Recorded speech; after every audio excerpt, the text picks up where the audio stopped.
2020-2021 оқу жылында Павлодар облысының 167 мектебінде санитарлық талаптарды қатаң сақтай отырып, кезекші сыныптар ашылды. Бүгінгі таңда 1-4 сынып оқушылары үшін, яғни 29551 оқушы үшін 2438 кезекші сынып ашылды. Барлық балалар кезекші сыныптарға ата-аналардың өтініштеріне сәйкес қабылданды. Кезекші сыныптардың қызметі санитарлық эпидемиялық нормаларды қатаң сақтай отырып жүзеге асырылады. Әлеуметтік қашықтықты сақтау үшін мектепте 4 кіреберіс дәліз қарастырылған. Олардың әрқайсында санитарлық бекеттер жасақталған. Балалардың мектеп ғимаратына кіруі және шығуы бір жақты қозғалыс ережесі бойынша ұйымдастырылған. Мектеп бойынша барлық қозғалыстар, соның ішінде баспалдақтар бойынша көтерілу үшін таңба белгілер соқтырылған. Кезекші сыныптардың жұмыс істеуіне қойылатын талаптар. Сыныптың толымдылығы 15 баладан артық емес. Сабақтың ұзақтығы 40 минут. Бірінші сыныпта сатылы режим. Үзілістер әртүрлі сыныптар үшін әр уақытқа өзгертілген. Маскаларды кию режимін қамтамасыз ету. Оқу үстелдерін 1 метр қашықтықта орналастыру. Білім алушыларға жеке парта және орындық бекітілген.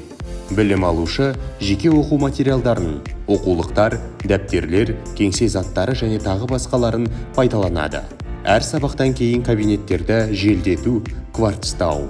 Әр сабақтан кейін қолды жуу және арнайы құралдарды қолдану.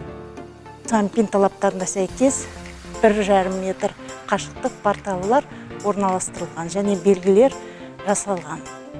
Әр сынып үшін әр түрлі уақытта сабақтар арасында үзілістер ұйымдастырылады.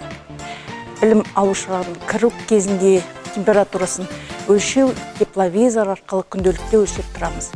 Бетперде режимін қамтамасыз етеміз және кабинеттің ішінде желдету, парслау деген жұмыстар жасалып жатыр. Әр сабақтан кейін қол жуу және арнайы құралдарды қолданамыз. Кезекші сыныптарда жұмыс істеуге 1930 бастауыш сынып мұғалімі тартылды. Бүгінгі таңда қашықтықтан оқыту тәртібінде жұмыс істеу өте қызықты. Бірақ оңай емес. Пандемия жағдайында білім беру үдерісін жеткілікті деңгейде ұйымдастыру үшін көптеген жаңа технологияларды және сандық білім беру ресурстарын қолданып, және сонымен қатар Zoom, онлайн мектеп сияқты білім беру платформаларын меңгеру қажет. Онлайн мектеп платформасының мүмкіндіктері өте көп.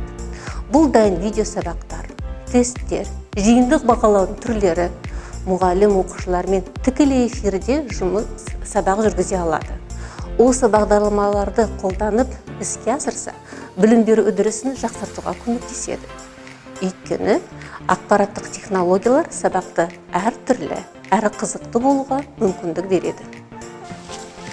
Біз үшін өте ыңғайлы осындай кезекшілік топтар құралғанына, өйткені біздер де жұмыстан қалмаймыз. Сондықтан да ең бастысы баланың денсаулығы, ол жақтан алаңдамаймыз. Мектеп барлық жағдайы жасалып жатыр. Естеріңізге сала кетейік, ата-аналар созылмалы аурулары бар, суық тию белгілері бар баланы мектепке жібермеуі керек.